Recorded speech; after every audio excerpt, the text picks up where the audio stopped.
இந்த பதிவில் துரியோதனன் மற்றும் அர்ஜுனன் துவாரகைக்கு சென்ற நிகழ்வை பற்றி பார்ப்போம். யுதிஷ்டிர மன்னர் மற்றும் திருதராஷ்டிர மன்னர் ஆகியோரின் இதயங்களில் அமைதிக்கான ஆசை இருந்தாலும் துரியோதனன் தனது வெற்றிக்கான திட்டங்களுடன் போரில் வளைந்து கொடுக்காமல் இருந்தான். மேலும் படைகளையும் மன்னர்களையும் தங்கள் பக்கம் சேர்த்து கொள்வதில் துரியோதனன் அதிக ஈடுபாடு கொண்டிருந்தான். பாண்டவர்களும் கௌரவர்களும் துவாரகையின் மீது தங்கள் கண்களை பதித்திருந்தனர். சகுனி மற்றும் துரியோதனன் ஆகியோர் ஹஸ்தினாபுரத்தில் தங்கள் மாளிகையில் இருந்தனர். அப்பொழுது சகுனி துரியோதனனிடம், துரியோதனா, கிருஷ்ணரை நம் பக்கம் கொண்டு வர நீ என்ன வேண்டுமானாலும் செய், நமக்கு அவர் மிகவும் தேவை என்று சகுனி வரைபடத்தை பார்த்து கூறினார். என்ன, நீங்கள் தெளிவாகத்தான் பேசுகிறீர்களா என்று குழப்பமடைந்த துச்சாதனன் தன் மாமாவிடம் கேட்டான். துச்சாதனா, பொறுமையாக இரு, நினைத்துப்பார். செல்வாக்கு செலுத்துவதில் என்னை விட புத்திசாலி யாரும் இல்லை. ஆனால் கிருஷ்ணர் புத்திசாலி. அவர் மக்களின் வார்த்தைகளையும் சூழ்நிலைகளையும் ராஜதந்திர ரீதியாக கையாளுபவர். நாங்கள் இருவரும் உன் பக்கம் இருந்தால் வெற்றி நம்முடையது என்பதில் சந்தேகமில்லை. மேலும் கிருஷ்ணர் பாண்டவர்களின் மூளையாக இருப்பார்.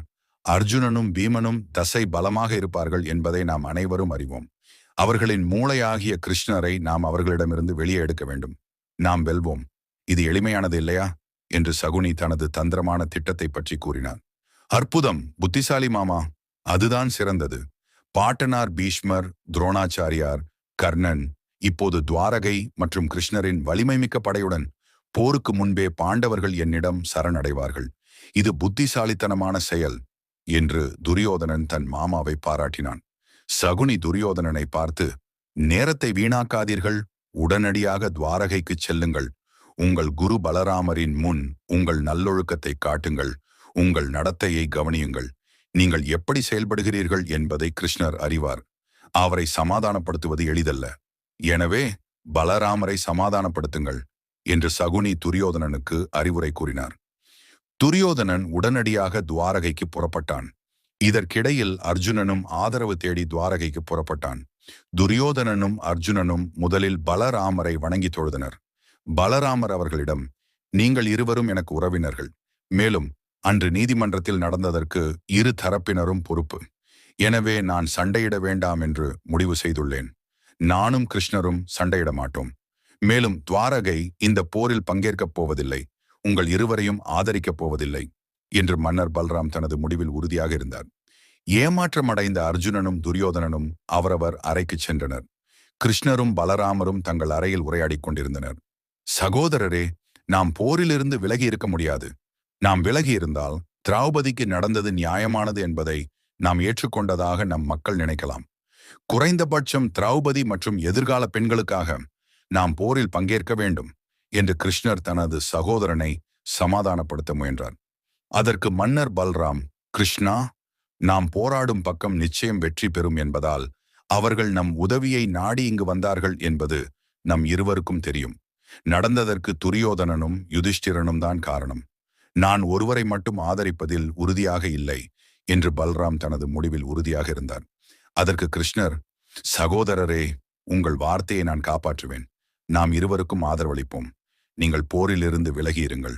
மறுபுறம் நான் ஆயுதம் ஏந்தாமல் பங்கேற்பேன். பங்கேற்பதற்காக நம்முடைய அக்ஷௌஹிணிகளை மட்டுமே போருக்கு அனுப்புவோம். அவர்கள் என்ன விரும்புகிறார்கள் என்பதை அவர்கள் முடிவு செய்யட்டும். போர் அவர்களுடையது என்று கிருஷ்ணர் பலராமரை சமாதானப்படுத்தினார். கிருஷ்ணரின் திட்டத்தை பலராமர் ஏற்றுக்கொண்டார். இந்த செய்தி துரியோதனன் மற்றும் அர்ஜுனன் இருவருக்கும் சென்றடைந்தது. நாராயணி சேனாவின் தளபதி கிருஷ்ணர், நீங்கள் போய் அவரை சந்தித்து உங்களுக்கு என்ன வேண்டுமோ அதை தேர்ந்தெடுத்து வாங்கிக் கொள்ளுங்கள். அவர் எதை தேர்ந்தெடுத்தாலும் அது எனக்கு பொருத்தமாகவும் சம்மதமாகவும் இருக்கும் என்ற உடன்படிக்கையின் அடிப்படையில் பலராமர் தன்னை யார் பகமின்றியும் தனித்து நின்றார்.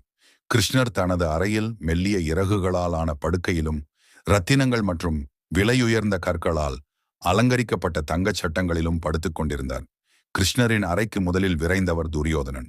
கிருஷ்ணர் அமைதியான தூக்கத்தில் இருப்பதையும் அவரை எழுப்ப விரும்பாமல் இருப்பதையும் பார்த்து கிருஷ்ணரின் படுக்கைக்கு அருகில் தலையணை பக்கவாட்டில் இருந்த ஒரு நாற்காலியில் அமர்ந்தார். அர்ஜுனன் உள்ளே வந்து துரியோதனன் அமர்ந்திருப்பதையும் கிருஷ்ணர் தூங்குவதையும் கவனித்தான். துரியோதனன், நீ எப்போதும் தாமதமாதான் வர அர்ஜுனா. இந்த முறை கிருஷ்ணரும் அவருடைய படையும் என்னுடையதாக போகிறது என்று நினைத்து துரியோதனன் சிரித்தான். அர்ஜுனன் துரியோதனனை புறக்கணித்துவிட்டு கிருஷ்ணரின் படுக்கைக்கு முன்னால் கிருஷ்ணரின் பாதங்களுக்கு அருகில் பக்தியால் கைகளை கட்டிக்கொண்டு நின்றான். சில நிமிடங்கள் முழுமையான அமைதியில் கழிந்தன. கிருஷ்ணர் விழித்தெழுந்து அர்ஜுனன் தன் முன் நிற்பதைக் கண்டார். ஓ அர்ஜுனா, நீ எப்போது வந்தாய்? நீ என்னை எழுப்பியிருக்க வேண்டும், இல்லையா? உன்னை இங்கு கொண்டு வந்தது எது என்று கிருஷ்ணர் அர்ஜுனனை பார்த்து கேட்டார். அர்ஜுனன் பதில் சொல்வதற்குள் நிலைமையை உணர்ந்த துரியோதனன் அவசரப்பட்டு, நான் அர்ஜுனனுக்கு முன்பே இங்கு வந்தேன். வரவிருக்கும் போரில் உங்கள் உதவியை வேண்டி நான் நீண்ட நேரமாக இங்கே காத்திருக்கிறேன் என்றான். விழிப்புடன் இருந்தாலும் தெரியாதது போல் நடித்த கிருஷ்ணர், ஓ துரியோதனா, நீ என் தலையில் அமர்ந்திருந்ததால் நான் உன்னை கவனிக்கவில்லை. அதாவது என் தலைக்கு அருகில். உங்கள் இருவரையும் ஒன்றாக பார்ப்பது நல்லது. அர்ஜுனனை நோக்கி கிருஷ்ணர் பேசினார். நீங்கள் இருவரும் என் உறவினர்கள். உங்களில் ஒருவருக்கு மட்டும் நான் சாதகமாக இருக்க முடியாது. எனவே முடிவை உங்கள் கைகளில் விட்டுவிடுகிறேன். சகோதரர் பாலராம் சண்டையிட விரும்பவில்லை. மேலும் அவரது வார்த்தையை மதித்து நானும் சண்டையிட மாட்டேன். எனவே உங்கள் இருவருக்கும் இதோ ஒரு வழி உள்ளது. நீங்களே ஒன்றை தேர்ந்தெடுங்கள். ஒன்று, துவாரகையின் பரந்த, திறமையான மற்றும் வலிமை மிக்க நாராயணி சேனா. இரண்டாவது, நான், ஆயுதம் ஏந்தாதவன். அர்ஜுனா, தேர்வு உங்களுடையது. நீங்கள் விரும்புவதை தேர்ந்தெடுங்கள் என்று கூறினார். கோபமடைந்த துரியோதனன், கிருஷ்ணா, நான் தான் முதலில் உன்னை பார்க்க வந்தேன். நீ முதலில் என் விருப்பத்தை தான் நிறைவேற்ற வேண்டும். முதலில் முடிவை நான் தான் எடுக்க வேண்டும் என்று பதிலளித்தான்.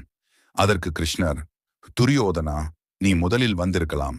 ஆனால் நான் முதலில் அர்ஜுனனை பார்த்தேன். அதனால் அவனுக்கு முன்னுரிமை கிடைக்கிறது என்று அமைதியுடன் பதிலளித்தார். அர்ஜுனனோ, ஓ கிருஷ்ணா, துரியோதனன் தேர்வு செய்யட்டும். அவன் முதலில் வந்தான் என்று துரியோதனனுக்கு ஆதரவாக பேசினான். கிருஷ்ணரோ, அர்ஜுனா, அவன் முதலில் வந்திருக்கலாம். ஆனால் நான் முதலில் பார்த்தது உன்னைத்தான். எனவே முதலில் கேட்கும் உரிமை உனக்குத்தான் உண்டு என்று சிரித்த முகத்துடன் கூறினார். துரியோதனனின் நரம்புகளில் துயர அலைகள் பரவின. ஏனென்றால் அர்ஜுனன் நிச்சயமாக அந்த பிரம்மாண்டமான மற்றும் வலிமை மிக்க நாராயணி சேனையை கேட்பான்.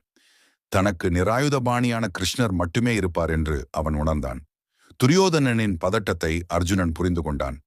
தனக்குள் சிரித்துக்கொண்டே அர்ஜுனன், கிருஷ்ணா, உனக்கு தெரியாதது எதுவும் இல்லை. உன்னுடைய படை மிகப்பெரியது.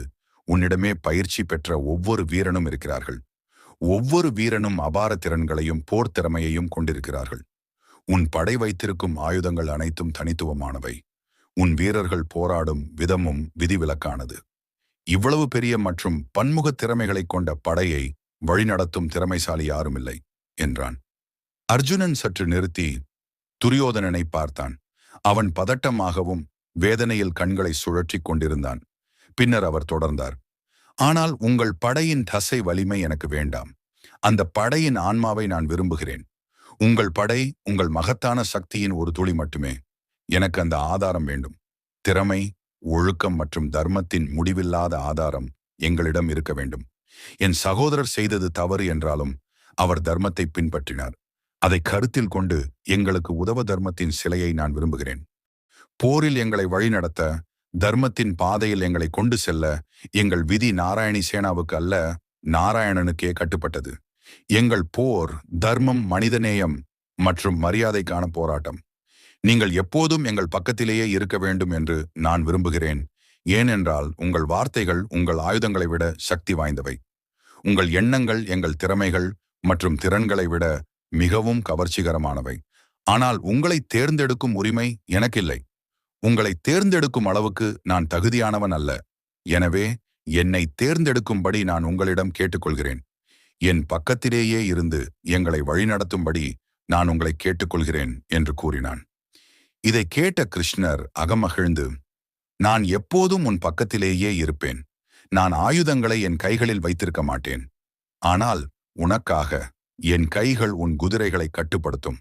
போர் முடியும் வரை நான் உன் தேரோட்டியாக இருப்பேன் அர்ஜுனா என்று திருப்தி அடைந்த கிருஷ்ணர் அர்ஜுனனின் தோள்களை தட்டி கூறினார். பாக்யவான் கிருஷ்ணா, நான் என்னை உன் கைகளில் ஒப்படைக்கிறேன். என் மனதை கட்டுப்படுத்தி போரில் என்னை வழிநடத்துங்கள் என்று அர்ஜுனன் தன் கைகளை கூப்பி கிருஷ்ணருக்கு நன்றி கூறினான். அர்ஜுனனின் வார்த்தைகளை கேட்டு தன் மாமா சகுனியின் வார்த்தைகளை மறந்து நிம்மதியடைந்த துரியோதனன், இந்த அர்ஜுனன் உண்மையான முட்டாள். ஒரு தேரோட்டியுடன் போரில் வெற்றி பெற அவன் எப்படி எதிர்பார்க்கிறான்? ஏற்கனவே எனக்கு அவர்களை விட அதிகமான அக்ஷாௌஹினிகள் உள்ளனர். இப்போது நாராயணி சேனையுடன் என் பக்கத்தில் அதிக சக்தி வாய்ந்த மற்றும் பரந்த படை இருக்கும். பாண்டவர்கள் முடித்துவிட்டார்கள். என் வெற்றியை நான் ஏற்கனவே உணர முடிகிறது. இந்த போர் எனக்கு எளிமையாகவும் லாபகரமாகவும் இருக்கும் என்று நினைத்தான். சரி, எனக்கு வலிமை மிக்க பரந்த மற்றும் திறமையான படை கிடைக்கிறது என்று துரியோதனன் மகிழ்ச்சியுடன் நினைத்துக் கொண்டிருந்தான். கிருஷ்ணர் துரியோதனன் பக்கம் திரும்பி, ஆமாம் துரியோதனா, நீ வந்த காரியம் உனக்கு கிடைத்திருக்கும் என்று நம்புகிறேன் என்று புன்னகையுடன் கூறினார். நிச்சயமாக உலகின் சிறந்த படை என் பக்கம் இருக்கிறது. நான் விடைபெறுகிறேன் என்று துரியோதனன் கிருஷ்ணரை வணங்கி ஒரு பூச்சியைப் போல அர்ஜுனனை பார்த்துவிட்டு அறையை விட்டு வெளியேறினான். துரியோதனன் தனது குருவான மன்னர் பலராமரிடம் சென்று பெருமையுடன் உரையாடலை பற்றி விளக்கினார். கிருஷ்ணர் மீதான அர்ஜுனனின் பக்தியையும் உண்மையை புரிந்து கொள்வதில் துரியோதனனின் திறமையின்மையையும் பலராமர் புரிந்து கொண்டாலும் அவர் அதை பற்றி எந்த கருத்தும் தெரிவிக்கவில்லை. நான் போர் முடிவை ஏற்கவில்லை துரியோதனா. மேலும் கிருஷ்ணருக்கு எதிராக நான் செயல்பட முடியாது. உங்கள் குருவாக நான் உங்களிடம் கேட்பது விதிகள் மற்றும் கண்ணியத்தின்படி போராடுவதுதான் என்றார் பல்ராம். துரியோதனன் பலராமனிடம் விடை பெற்று கிருதவர்மனிடம் சென்றான். கிருதவர்மனையும் வலிமை மிக்க வீரர்களில் சிலரையும் ஒரு அக்ஷாவுஹீனியாக தேர்ந்தெடுத்து பெருமையுடனும் மகிழ்ச்சியுடனும் துவாரகையை விட்டு வெளியேறினான்.